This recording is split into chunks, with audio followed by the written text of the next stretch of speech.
عزیزان گرامی، پیارے نبی کے پیارے دیوانوں، آج کے اس جمعے کے بیان میں آپ کے سامنے حضرت امام جعفر صادق رضی اللہ تعالیٰ عنہ کی زندگی کے بارے میں بتاؤں گا، جن کی ہم کنڈوں کی نیاز لگاتے ہیں، تاکہ ہمیں یہ پتہ چلے کہ ہم جس کی نیاز اور فاتحہ کر رہے ہیں ان کو اللہ تعالیٰ نے کیا مقام عطا کیا ہے اور ہم ان کی نیاز کیوں دلاتے ہیں۔ جب ہمیں ان کے بارے میں معلوم ہوگا تو انشاءاللہ تبارک و تعالی ہم جو کام کر رہے ہیں وہ دوسرے کو بھی بتا سکتے ہیں۔ تو امام جعفر صادق رضی اللہ تعالیٰ عنہ جو ہے اور امام باقر جو ہے وہ کس کے بیٹے ہیں؟ امام زین العابدین کے۔ اور امام زین العابدین کس کے بیٹے ہیں؟ امام حسین رضی اللہ تعالیٰ عنہ کے۔ تو حضور کی اہل بیت میں سے ان کی اولاد ہے حضرت امام جعفر صادق رضی اللہ تعالیٰ عنہ، جن کے ہم کنڈوں کی نیاز لگاتے ہیں۔ تو حضور کی اہل بیت اور حضور کی آل اور اولاد کی نظر اور نیاز کرنا اور ان کی محبت اور ان پر درود و سلام پڑھنا، یہ امت کا اہم ترین ذمہ داری ہے کہ وہ مرتے دم تک حضور کی اہل بیت اور حضور کی آل اور اولاد کی محبت سینے میں جمائے رکھے۔ کہ حضور نے فرمایا کہ میں اپنی امت کے لیے اپنی سنت اور قرآن اور اہل بیت کو چھوڑ کے جا رہا ہوں۔ حضور نے اپنی امت کو کہا، یعنی اللہ کے کلام کو اور میری سنت کو اور میری اہل بیت کو مضبوطی سے تھامے رکھنا۔ حضور نے ایسا کیوں کہا؟ کیونکہ حضور جانتے تھے میری امت کے سامنے کوئی بادشاہ آئے گا، میری امت کے سامنے کوئی حکومتیں کھڑی ہوں گی جو ان کے ایمان اور عقیدے کو خراب کریں گی۔ حضور جانتے تھے کہ ماحول بدلے گا، زمانہ بدلے گا۔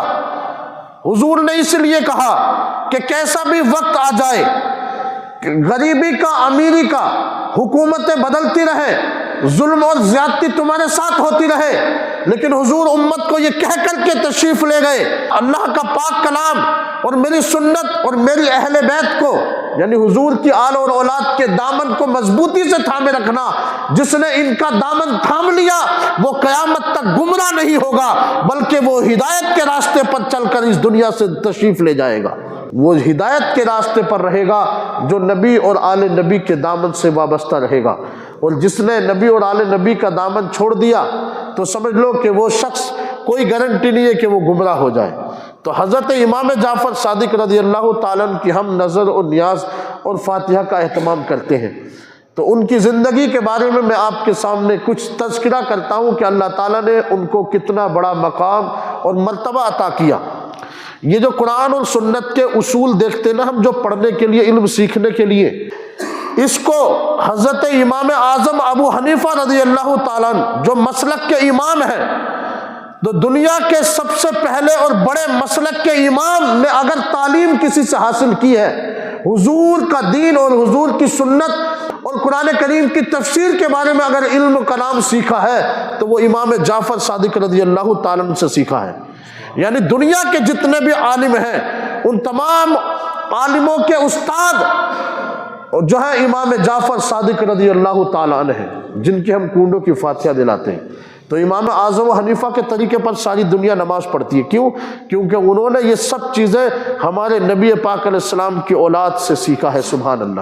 کیا ہے کہ جیسے غریب نماز کی نیاز اور فاتحہ اور ان کا تذکرہ کرتے ہیں، اسی طرح سے حضور کی اہل بیت اور حضور کی آل اور اولاد کا تذکرہ اور ان کی محبت کا تذکرہ کریں تاکہ ہمارے دلوں میں ان کی محبت مرتے دم تک قائم رہے۔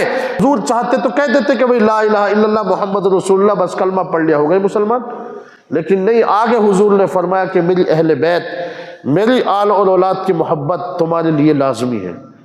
اس کا مطلب اگر حضور نے یہ کہا ہے تو قیامت تک کے لیے مسلمانوں کے لیے پیغام اٹل ہو گیا کہ جو اہل بیت کی محبت میں زندگی گزارے گا حقیقت میں وہ حضور کے حکم پر زندگی گزارے گا۔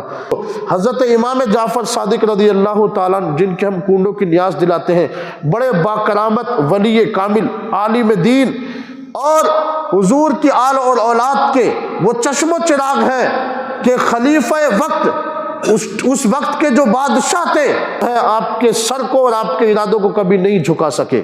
خلیفہ منصور ایک بادشاہ تھا، وہ حضرت امام جعفر صادق رضی اللہ تعالیٰ عنہ سے جو ہے بغض رکھتا تھا، کینہ رکھتا تھا، اور ایک مرتبہ اس نے کہا کہ جاؤ امام جعفر کو میرے دربار میں بلاؤ تاکہ میں ان کو قتل کر دوں، کیونکہ پچھلے دور میں ایسا ہوتا تھا، جو بادشاہ بن گیا وہ تکبر و گھمنڈ میں کسی کو بھی قتل کرنا، کسی کو بھی قید کرنا، یہ ان کی منمانی تھی۔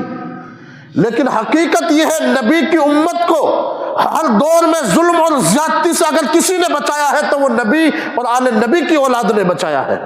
تو وہ جو بادشاہ تھا اس نے آپ کو بلایا، ایک شخص بلانے کے لیے گیا امام جعفر صادق رضی اللہ تعالیٰ عنہ کو، بادشاہ نے اپنے محل میں یہ کہہ دیا، میں اپنے سر کی ٹوپی جب اتاروں تو سمجھ جانا کہ امام جعفر کا سر کاٹنا ہے۔ اللہ اکبر۔ اب اس نے جو ہے امام جعفر صادق رضی اللہ تعالیٰ عنہ کو بلانے کے لیے پہنچایا اور آپ تشریف لائے۔ سبحان اللہ۔ جب حضرت امام جعفر صادق رضی اللہ تعالیٰ عنہ تشریف لائے تو یہ بادشاہ جو تکبر اور غرور اور گھمنڈ میں جو ہے بھرا ہوا تھا، یہ آپ کو دیکھ کر کے ایسی ہیبت طاری ہوئی کہ تعظیم کے لیے ادب سے کھڑا ہو گیا۔ سبحان اللہ، ادب سے کھڑا ہو گیا، اور کھڑا ہونے کے بعد بڑی نیاز مندی سے باتیں اور کلام کرنے لگ گیا، اور پھر آپ نے اس سے گفتگو کی اور پھر چلے گئے۔ اب جو محل کے جو درباری تھے انہوں نے کہا، بادشاہ اے خلیفہ منصور، آپ نے تو کہا تھا کہ امام جعفر کو قتل کریں گے، لیکن قتل کیا کیوں نہیں؟ تم نے تو سزا دینے کے لیے بلوایا تھا لیکن سزا دی کیوں نہیں؟ تو خلیفہ منصور نے کہا تھا کہ جب امام جعفر میرے محل کے قلعے میں داخل ہوئے تھے تو میں نے دیکھا تھا جیسے وہ اپنے قدموں کو آگے بڑھا رہے ہیں، ان کے پیچھے ایک اتنا بڑا اژدہا، اتنا بڑا سانپ میرے اوپر مسلط ہونے والا تھا۔ اگر میں سمجھتا تھا اگر میں نے ان کے قتل کا ارادہ کیا تو یہ سانپ، یہ اژدہا میرے سارے قلعے کو نگل کر کے نیست و نابود کر دے گا۔ اللہ اکبر۔ تو نبی اور آل نبی کی حفاظت کون کرتا ہے؟ اللہ کرتا ہے، اللہ کرتا ہے۔ حضور امام جعفر صادق رضی اللہ تعالیٰ نے کہا کہ مجھے آج کے بعد اپنے دربار میں مت بلانا، اس لیے کہ میں اللہ کی عبادت اور ریاضت میں لگا رہتا ہوں۔ اگر تم مجھے بلاوے پہنچائے گا تو میں اللہ کی عبادت میں، میری عبادت میں خلل پیدا ہوگا، اس لیے مجھے میرے حال پر چھوڑ دے اور آئندہ کبھی بلاوا نہیں پہنچانا۔ اللہ اکبر۔ یہ ہے امام جعفر صادق رضی اللہ تعالیٰ عنہ، جن کی کرامت دیکھ کر کے وقت کا خلیفہ بھی یہ کہنے پر مجبور ہو گیا کہ میں سچا نہیں ہوں، سچا ہے تو وہ کوئی نبی کی اولاد ہے، میں حق پر نہیں ہوں، حق پر اگر کوئی ہے حقیقت میں وہ تو امام جعفر صادق رضی اللہ تعالیٰ عنہ ہے۔ تو عزیزان گرامی، یہ امام جعفر صادق رضی اللہ تعالیٰ نے جن کے ہم کنڈوں کی نیاز اور فاتحہ کا اہتمام کرتے ہیں، اور ہم تو اہل سنت ہیں، سنی مسلمان ہیں، ہم تمام نبی کی آل اور اولاد کی فاتحہ اور نظر نیاز کرتے ہیں۔ حضرت امیر معاویہ رضی اللہ تعالیٰ کی فاتحہ 22 رجب کو لگتی ہے، تو 15 تاریخ سے لے کر 22 تاریخ تک جب امام جعفر صادق رضی اللہ تعالیٰ کی فاتحہ کا اہتمام کریں تو حضرت امیر معاویہ رضی اللہ تعالیٰ کی نام کی بھی فاتحہ آپ اس میں شرکت کریں، کیونکہ جو ہے ان کا بھی وصال کی تاریخ جو ہے وہ 22 رجب ہے۔ عزیزان گرامی، حضرت امیر معاویہ رضی اللہ تعالیٰ کون ہے؟ یہ نبی کے وہ صحابی ہیں۔ حضرت امیر معاویہ کون ہے؟ یہ ویسے تو اگر دیکھیں تو کہ یزید کے باپ ہیں۔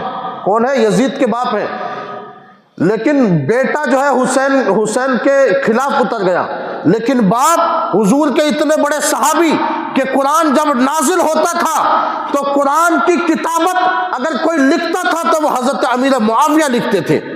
آج دنیا میں آپ دیکھیں بہت سارے، اب تو زمانہ بدل گیا، جو شیعہ ہیں وہ یزید کا نام لے کے ان کے باپ کو برا کہتے ہیں۔ یار جو بیٹے کا عمل اس کے ساتھ ہے وہ تو گیا، وہ تو جائے گا جہنم میں، وہ اس کا عمل ہے، لیکن وہ تو حضور کے صحابی ہیں۔ کو اللہ کا جو قرآن نازل ہوتا تھا نا وہی ہوتی تھی، تو اس قرآن پاک کی کتابت کو لکھتے تھے اور لکھ کر کے امت کو پہنچاتے تھے۔ اللہ اکبر۔ حضور کے ان صحابہ کی اتنی بڑی شان ہے کہ خود حضرت امیر معاویہ رضی اللہ تعالیٰ نبی اور آل نبی سے اتنی محبت فرماتے تھے کہ تاریخ میں آتا کہ ایک بار حضور حضرت امیر معاویہ رضی اللہ تعالیٰ نے کئی لاکھ روپے درہم کے حضرت امام حسن رضی اللہ تعالیٰ کی بارگاہ میں خراج عقیدت اور محبت پیش کر دیے تھے، یعنی لٹا دیے تھے ان کے نام پر۔ بڑی محبت کرتے تھے۔ میرے ساتھیو عزیزو، یہ حضرت امیر معاویہ رضی اللہ تعالیٰ عنہ وہ ہے۔ ایک دو نقطوں میں بات بتاتا ہوں۔ حضرت علی رضی اللہ تعالیٰ عنہ اور حضرت امیر معاویہ رضی اللہ تعالیٰ عنہ، علی جو ہے نبی کے داماد ہیں، اور حضرت امیر معاویہ کون ہے؟ یہ جو ہے بنی امیہ کے خاندان سے ہیں۔ تو حضرت علی اور حضرت امیر معاویہ کے درمیان جھگڑا ہو گیا، اور جھگڑا کیوں ہوا؟ حضرت عثمان غنی کا قتل ہو گیا مدینہ شریف میں۔ تو امیر معاویہ رضی اللہ تعالیٰ عنہ کے ساتھ جو ماننے والے تھے ان کی حکومت میں، وہ کہتے تھے کہ علی سے کہو، اس وقت حضرت علی مدینے میں تھے، کہ علی سے کہو کہ عثمان غنی کے قتل کا بدلہ لے۔ اور حضرت علی کہتے تھے کہ قاتل کی پہچان نہیں ہوئی ہے، میں ناحق کسی کا قتل نہیں کر سکتا۔ تو وہ جو بیچ میں لوگ پارٹی بندی کرنے والے ہوتے ہیں نا، انہوں نے دونوں صحابہ کو لڑوا دیا۔ اللہ اکبر۔ حضرت امیر معاویہ اور حضرت علی رضی اللہ تعالیٰ عنہ کو آپس میں لڑوا دیا۔ لیکن یہ لڑائی ان کے اختلاف کی تھی، اور لڑانے والے کون تھے بیچ میں؟ دشمن، منافق۔ لیکن اللہ اکبر، ان کے دلوں میں اسلام کی کیسی محبت تھی۔ جب روم کے بادشاہ نے دیکھا کہ علی اور امیر معاویہ یہ اسلام کی بڑی پرسنالٹی ہیں، یہ آپس میں لڑ رہی ہیں، لاؤ میں موقع کا فائدہ اٹھاتا ہوں، میدان میں کود جاتا ہوں، ان کے اندر اور بڑی لڑائی کرا دیتا ہوں، تاکہ اسلام کا جو پھیلاؤ ہے، جو اسلام دنیا میں پھیل رہا ہے، یہ رک جائے، اور میں دنیا کو بتا دوں کہ یہ لڑنے والی قوم ہے، اور جو دنیا جو ہے میری بادشاہت کو قبول کرے۔ تو یہ فرمان حضرت امیر معاویہ کو پتا چلا، تو حضرت امیر معاویہ نے ایک خط پر لکھا، اور لیٹر لکھنے کے بعد روم کے بادشاہ کو پہنچا دیا، اور کہا کہ علی اور امیر معاویہ کے درمیان جو جھگڑا ہے وہ اختلاف کی وجہ سے ہے، ہماری حکومت اور ہماری ملکیت اسلامیہ میں اے روم کے بادشاہ اگر تو نے دخل اندازی کی تو علی اور امیر معاویہ مل کر تیرے ملک پر ایسا حملہ کریں گے کہ تجھے ملک سے بھگا دیں گے، اور تو دیکھ لینا امیر معاویہ اور علی کی طاقت کا عالم کسے کہتے ہیں۔ اللہ اکبر۔ دین اسلام کے لیے بڑا کارنامہ ہے، یہ تو وقت نہیں ہے تو میں آپ کو بتا دوں، لیکن یہ بہت بڑی پرسنالٹی ہے جنہوں نے دین اسلام کے لیے بہت بڑا کام کیا ہے۔ حضرت امیر معاویہ رضی اللہ تعالیٰ عنہ کی جو ہے فاتحہ خوانی اور ایصال ثواب کا اہتمام ضرور کریں۔ لیکن ساتھیو، اللہ کے نبی پاک علیہ السلام نے ارشاد فرمایا کہ میری اہل بیت کو دامن کو جو ہے مضبوطی کے ساتھ تھامے رہنا۔ لیکن ہم اور آپ اور جب نذر و نیاز کرتے ہیں تو بہت سارے لوگ پاجامہ اٹھانے والے یہ کہیں گے کہ یار تم نذر و نیاز کھاتے ہو، کرتے ہو، یہ تو شرک بدعت ہے، یہ تو شرک ہے، یہ تو بدعت ہے۔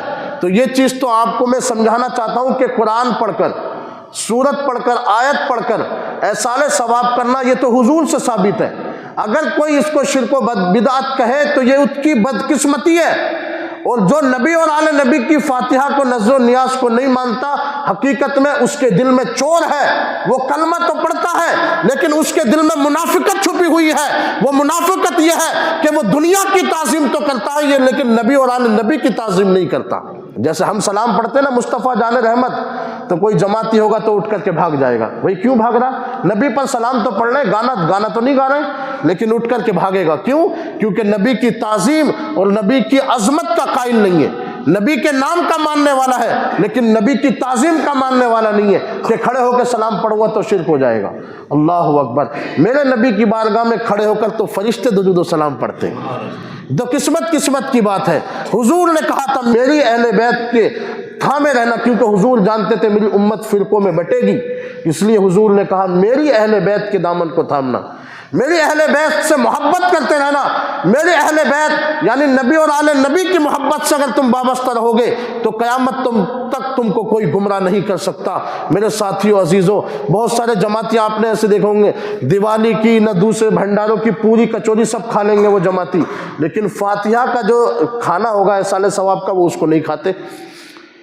مطلب بھنڈارے کا، دیوالی، پوری کچوری سب کھانا ان کے لیے جائز ہے، لیکن غریب نواز کی فاتحہ کا کھانا ان کے ہاں جائز نہیں ہے، اور نہ ہی وہ ان کے گھر فاتحہ نیاز دلاتے ہیں۔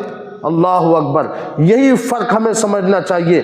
ہم جس جماعت کو مانتے ہیں وہ غریب نواز، غوث اعظم اور نبی اور آل نبی کی جماعت ہے، اور یہ جماعتی جس جماعت کو مانتے ہیں یہ 1970 میں بنائی ہوئی جماعت ہے۔ میرے ساتھیو عزیزو، اس لیے ہمیں یہ سمجھنا ہے کہ جو ہے ہم نبی اور آل نبی سے محبت کرتے ہیں تو ان کے دامن سے وابستگی رکھنا اور ان کے بتا ہوئے راستے پر چلنا یہ ہمارے عقیدے کی حفاظت ہے۔ اور اگر کسی کے کرتا پجامے کو دیکھ کر کے بہک گئے تو سمجھ لینا کہ نبی اور آل نبی سے رشتہ ٹوٹ گیا۔ جس دن ان کے پیچھے نماز پڑھی، جن دن ان کی ہاں میں ہاں ملائی، تو سمجھ لینا کہ نبی اور آل نبی سے رشتہ ٹوٹ گیا۔ اور جب تک غریب نواز کی نظر و نیاز نبی اور آل نبی کی فاتحہ ان پر درود و سلام پڑھتے رہو گے، سمجھنا کہ تمہارے دلوں میں ان کا رشتہ قائم ہے اور اللہ تعالیٰ نے تمہیں ان کی محبت سے مالا مال فرما دیا ہے، ان کی محبت سے مالا مال فرما دیا ہے۔ گناہگار تو ہم ضرور ہیں، سیاکار خطاکار تو ضرور ہیں، لیکن قیامت کے دن وفاداروں کی جماعت میں ہم کھڑے ہوں گے انشاءاللہ تعالیٰ۔ گناہگار سیاکار ضرور ہیں، لیکن قیامت کے دن نبی کے وفاداروں کی اور نبی کے ماننے والوں کی جماعت میں اللہ تعالیٰ امام جعفر صادق رضی اللہ تعالیٰ عنہ کے صدقے ہم سب کو جگہ نصیب عطا فرمائے۔ اللہ پچھلے جمعے کو میں نے بتایا تھا کہ ابھی رجب کے مہینے میں جس شخص نے ایک دن کا روزہ رکھا اس کو سال بھر کے روزے رکھنے کا ثواب ہے، یعنی اس مہینے میں روزے رکھنے کا، عبادت کرنے کا بہت اعلیٰ ثواب ہے۔ تو آپ اس مہینے میں نفل نماز پڑھیں اور روزہ رکھنے کا اہتمام بھی کریں۔ نفل نماز آپ دو دو کر کے پڑھیں۔ نفل نماز کا مطلب یہ کہ اللہ کی طرف رجوع کرنے کے لیے، اللہ کی رضا حاصل کرنے کے لیے، دیکھو 5 وقت کی نماز جو ہم ادا کر رہے ہیں یہ تو اس کا فرض ہے، لیکن نفل نمازوں کا مطلب یہ ہے کہ فرض ادا کرنے کے بعد اپنی زندگی کا وقت اللہ کی بارگاہ میں لگانا، بار بار اللہ کی بارگاہ میں نفل نمازیں پڑھ کے اللہ کی عبادت میں مشغول ہو کر اللہ کو راضی کرنا۔ اب توجہ کرنا، جنگ یمامہ میں نماز اور عبادت کیا ہوتی ہے یہ صحابہ سے پوچھو۔ جنگ یمامہ میں ایک عورت اپنے گھر پر پلٹ کے آئی تو اس کے پوتے نے کہا کہ دادی جان آپ جنگ سے واپس آ گئی؟ کہا کہ بیٹا میں جنگ سے واپس آ گئی کیونکہ آپ توجہ کرنا نماز کیا ہے۔ وہ عورت فرماتی ہے جو جنگ یمامہ سے لوٹی، وہ کہتی ہے کہ میں نے دیکھا کہ جنگ یمامہ میں لوگ شہید ہو گئے، کسی کا ہاتھ کٹا، کسی کے پیٹھ پر زخم ہے، کسی کے سینے پر، کسی کا بازو کٹ گیا۔ جنگ یمامہ کے حالات بتاتی ہے، کہتی ہے کہ میں نے دیکھا کہ جب نماز کا وقت ہوا تو خالد بن ولید مصلی پر کھڑے ہو کر نماز پڑھا رہے ہیں اور ان کے پیچھے جماعت لگی ہوئی ہے، کسی کا ہاتھ کٹا، کسی کا سینہ چھدا، کسی کے پیٹھ پر تلوار لگی ہوئی ہے، کسی کے جسم سے خون بہ رہا ہے۔ فرماتی ہے اللہ اکبر، عبادت ہو تو ایسی کہ جماعت لگی ہوئی ہے اور جسم کٹے ہوئے ہیں۔ پتہ چلا اللہ کی عبادت اور محبت وہ چیز ہے کہ جسم سے اگر کوئی ٹکڑا جدا بھی ہو جائے تو اللہ کی عبادت قضا نہیں ہوتی، ہر حال میں اللہ کی عبادت ہوتی رہتی ہے۔ یار آپ توجہ تو کریں یار، ہم کہتے ہیں کہ یار بخار ہو گیا، سر میں درد ہو گیا، موسم خراب ہو گیا، گرمی ہو گئی، سردی ہو گئی، ہم نماز چھوڑ لیں؟ جنگ یمامہ میں ان کے جسم کے حصے کٹے ہوئے اور جماعت لگی ہوئی ہے، یار سبحان اللہ۔